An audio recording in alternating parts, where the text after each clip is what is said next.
दोस्तों नमस्कार। हमारे चैनल एसजी के वर्ड में आपका स्वागत है।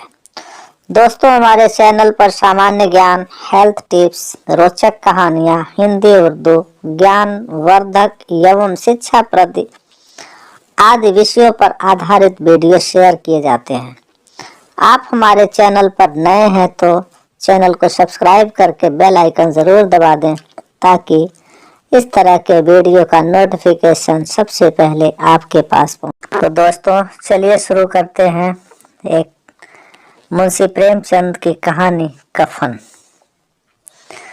झोपड़े के द्वार पर बाप और बेटा दोनों एक बुझे हुए अलाव के सामने चुपचाप बैठे हुए थे और अंदर बेटे की जवान बीवी प्रसव वेदना में पछाड़ खा रही थी। रह रह कर उसके मुंह से ऐसी दिल हिला देने वाली आवाज निकलती थी कि दोनों कलेजा थाम लेते थे। जाड़ों की रात थी, प्रकृति सन्नाटे में डूबी हुई, सारा गांव अंधकार में लैस हो गया था। घीसू ने कहा, मालूम होता है कि बचेगी नहीं। सारा दिन दौड़ते हो गया, जा देख तो आ। माधव चिढ़कर बोला, मरना ही है तो जल्दी मर क्यों नहीं जाती? देख कर क्या करूं, तू बड़ा बेदर्द है वे। साल भर जिसके साथ सुख चैन से रहा, उसी के साथ इतनी बेवफाई। तो मुझसे तो उसका तड़पना और हाथ पांव पटकना नहीं देखा जाता। घीसू एक दिन काम करता तो 3 दिन आराम करता। माधव इतना कामचोर था कि आधे घंटे काम करता तो घंटे भर चिलम पीता। इसलिए उन्हें कहीं मजदूरी नहीं मिलती थी। घर में मुट्ठी भर भी अनाज मौजूद हो तो उनके लिए काम करने की कसम थी। जब 2-4 फाके हो जाते तो घीसू पेड़ पर चढ़कर लकड़ियां तोड़ लाता और माधव बाजार से बेच लाता। और जब तक वह पैसे रहते दोनों इधर उधर मारे मारे फिरते। गांव में काम की कमी न थी। किसानों का गांव था। मेहनती आदमी के लिए 50 काम थे, मगर इन दोनों को उसी वक्त बुलाते जब 2 आदमियों में से एक का काम पाकर भी संतोष करने के सिवा और कोई चारा न होता। अगर दोनों साधु होते तो उन्हें संतोष और धैर्य के लिए संयम और नियम की बिल्कुल जरूरत न होती। यह तो इनकी प्रकृति थी। विचित्र जीवन था इनका। घर में मिट्टी के 2-4 बर्तन के सिवा कोई संपत्ति नहीं। फटे चिथड़ों से अपनी नग्नता को ढके हुए जिए जाते थे। संसार की चिंताओं से मुक्त, कर्ज से लदे हुए, गालियां भी खाते, मार भी खाते, मगर कोई गम नहीं। दिन इतने की वसूली की बिल्कुल आशा न रहने पर भी लोग इन्हें कुछ न कुछ कर्ज दे देते थे। मटर आलू की फसल में दूसरों के खेतों से मटर या आलू उखाड़ लाते और भून भान कर खा लेते, या 10-5 ऊख उखाड़ लाते और रात को चूसते। घीसू ने इसी आकाश वृत्ति से 60 साल की उम्र काट दी और माधव भी सपूत बेटे की तरह बाप ही के पद चिन्हों पर चल रहा था, बल्कि उसका नाम और भी उजागर कर रहा था। इस वक्त भी दोनों अलाव के सामने बैठकर आलू भून रहे थे, जो कि किसी खेत से खोद लाए थे। घीसू की स्त्री का तो बहुत दिन हुए देहांत हो गया था। माधव का ब्याह पिछले साल हुआ था।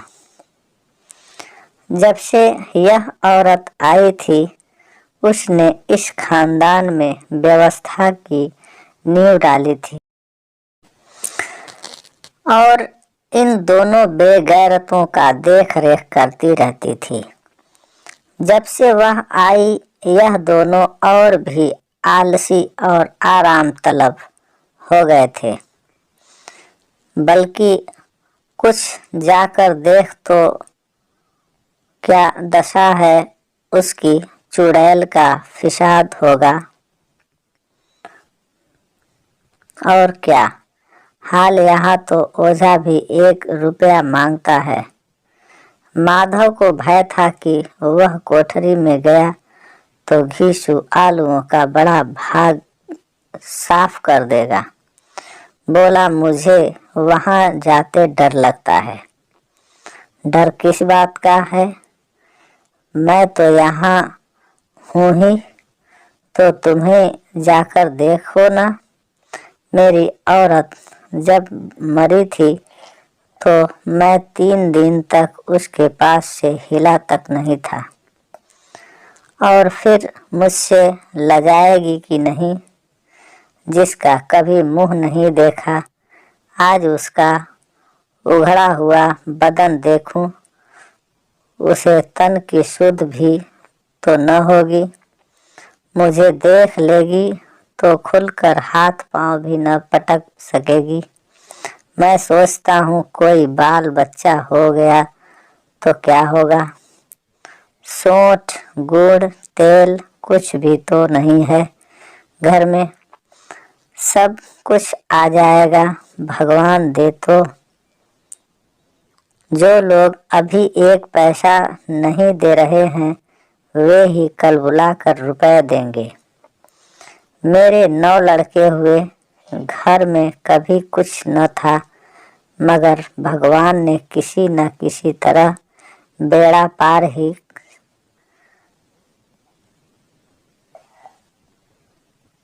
किया।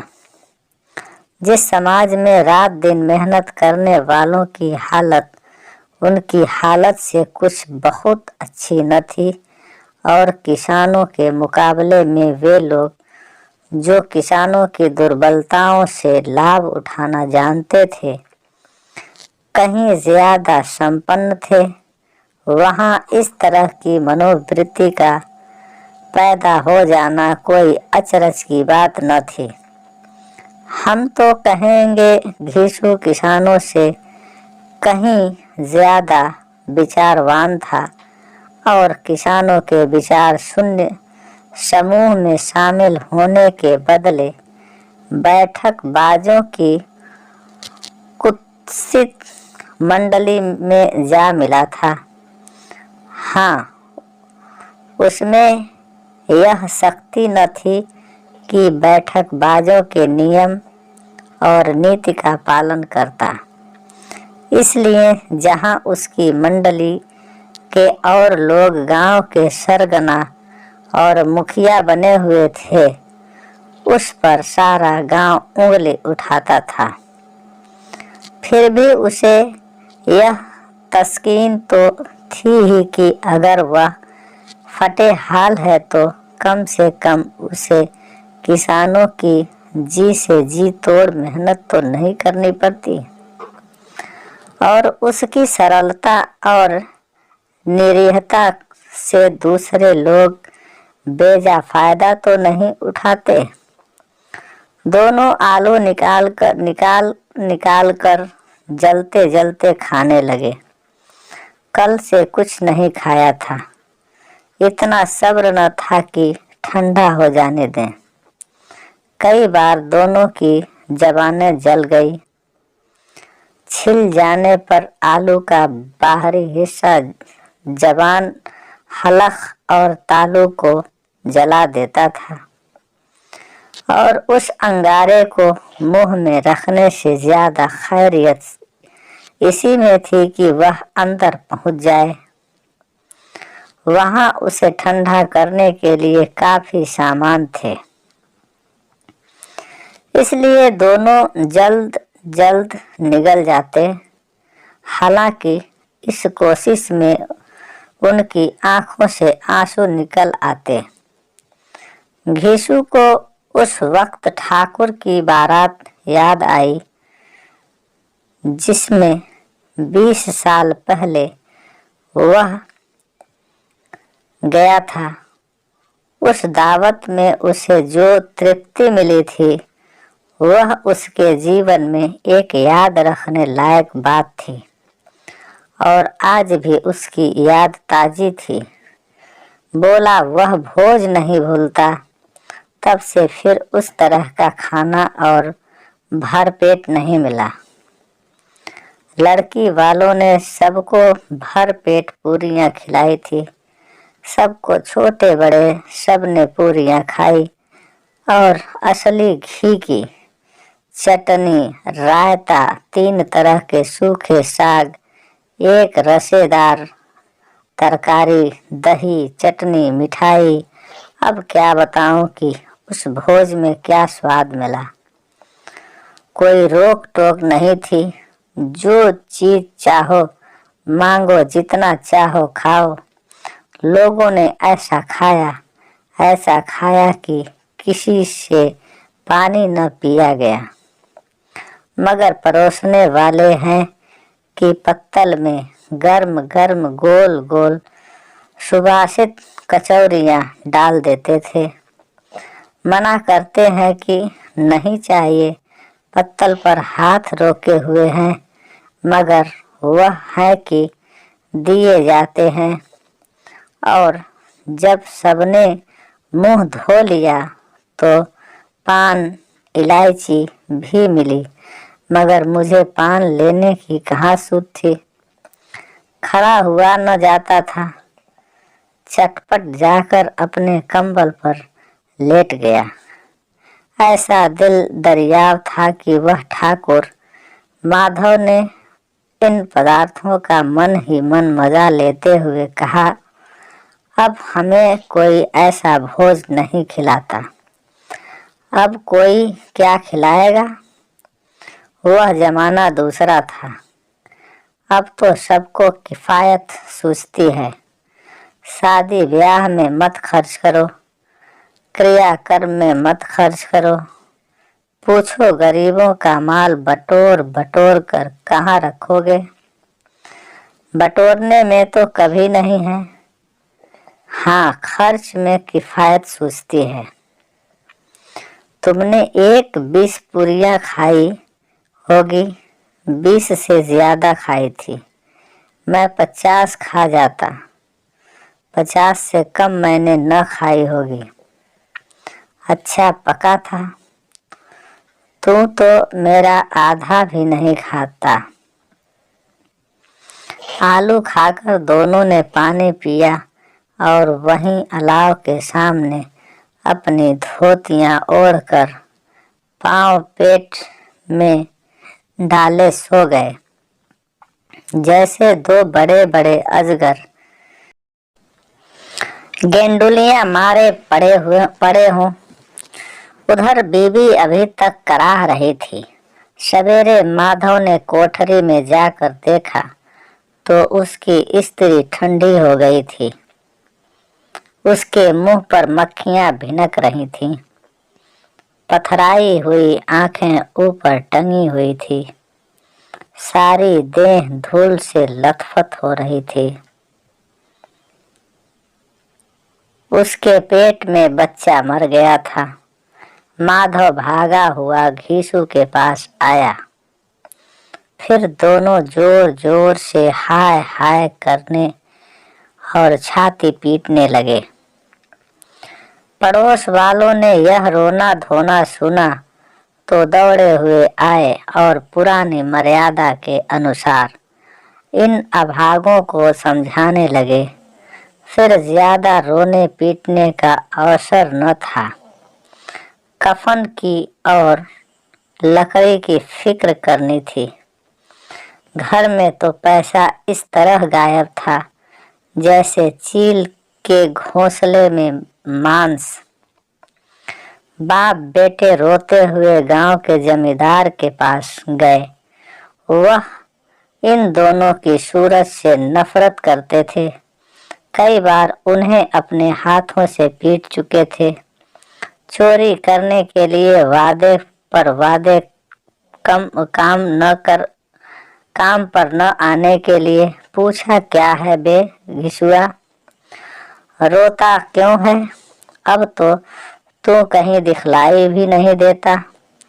मालूम होता है इस गांव में रहता ही नहीं। घिसू ने जमीन पर सिर रखकर आंखों में आंसू भरे हुए कहा, सरकार, बड़ी विपत्ति में हूँ। माधव की घरवाली रात को गुजर गई। रात भर तड़पती रही सरकार। हम दोनों उसके सिरहाने बैठे रहे। दवा दारू जो कुछ हो सका सब कुछ किया। मुद्दा वह हमें दगा दे गई। अब कोई एक रोटी देने वाला भी न रहा मालिक।